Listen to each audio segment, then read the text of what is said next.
Hello guys, welcome back to the channel. In today's video, I'm going to show you how you can create a video collage using Filmora application.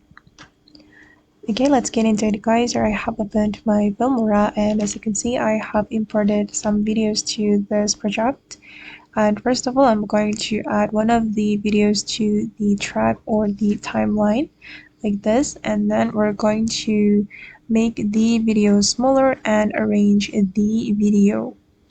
Okay, I'm going to place it here, and then we can add the other videos one by one.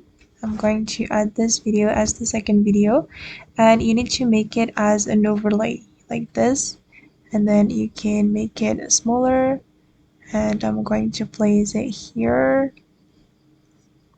Okay, you can keep arranging until you're satisfied with how it looks.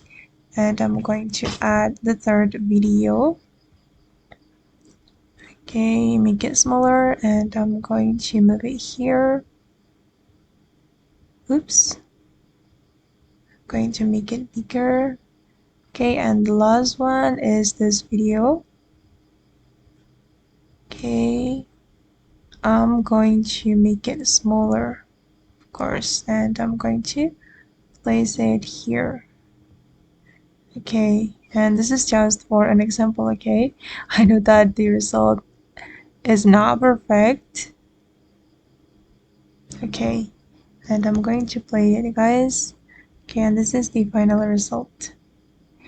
Okay guys, and that's all the way to create video collage using Filmora. I hope this tutorial will be useful for you. Thank you so much for watching, and bye.